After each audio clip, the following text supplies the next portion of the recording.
हरे कृष्णा। तो आज की इस वीडियो में हम कार्तिक महात्म्य के अध्याय 19 पर श्रवण करेंगे। उससे पहले आप मेरे चैनल को सब्सक्राइब कर दीजिए और बेल नोटिफिकेशन को ऑन कर दीजिए। तो चलिए अभी शुरू करते हैं कार्तिक महात्म्य अध्याय 19।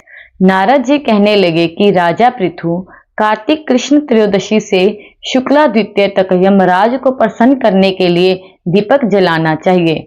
इससे अकाल मृत्यु आदि नहीं होता। चतुर्दशी को नरक चतुर्दशी भी कहते हैं। उस दिन तिल का तेल, अपामार्ग तथा दुर्वार्ग आदि लाकर स्नान करना चाहिए।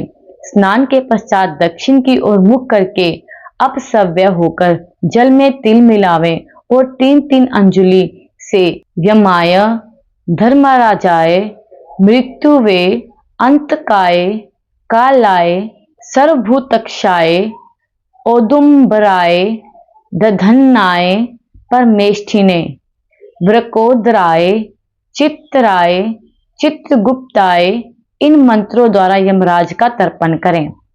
फिर सायकाल ब्रह्मा, विष्णु, शिव, दुर्गा के मंदिर अथवा वृक्ष सभा, गौशाला, नदी, बगीचा, तालाब, कुआं, बावड़ी, गली, खेत, चौरास्ता, शमशान आदि पर दीपक जलाएं।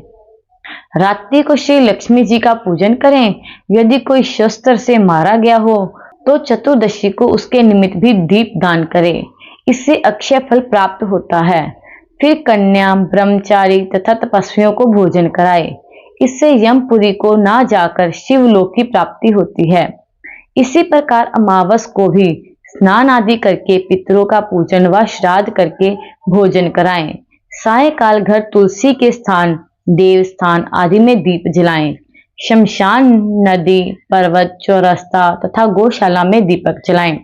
फिर लक्ष्मी जी की स्तुति करके उनको जगाएं। जिस प्रकार पतिव्रता स्त्री अपने पति से पहले जागती है, उसी प्रकार लक्ष्मी जी भी भगवान से 12 दिन पहले जागती रहती है। अमावस को दिन में बालक, वृद्ध तथा रोगियों को छोड़ अन्य कोई भोजन ना करे। सायकाल में लक्ष्मी जी का पूजन करके तब स्वयं भोजन करें। घर को फूल माला आदि से सजाकर रात्रि को सारे घर में दीप माला करें। घर के सभी स्त्री पुरुष नवीन वस्त्र धारण करें और समस्त रात्रि नृत्य, गीत आदि हर्षोल्लास से बिताए। रात्रि भर दीपक जलना चाहिए। उस रात्रि को लक्ष्मी जी सब घरों में घूमती हैं तथा जो घर अधिक सुंदर तथा रमणीक होता है उसमें बहुत दिनों तक निवास करती हैं।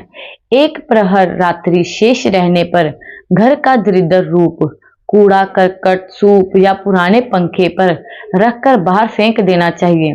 ऐसा करने से वह घर धन्य धान्य से पूर्ण होता है। दूसरे दिन गोवर्धन बनाकर बंधु बांधवों सहित पूजन करके ब्राह्मणों को भोजन कराएं।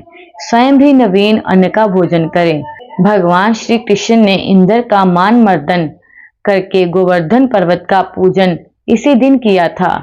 सायकाल के समय गौ तथा वृषभ का पूजन करके उनसे अपने तथा परिवार के भरण पोषण व रक्षा करने के लिए प्रार्थना करें। वली और उसकी पत्नी विंध्यावली की मूर्ति बनाकर सायकाल के समय पूजन करके दान आदि क्रिया करने वाला परिवार सदा सुखी रहता है। तो यह था हमारा अध्याय 19 का श्रवण। तो अगली वीडियो में हम अध्याय 20 पर चर्चा करेंगे। हरे कृष्णा।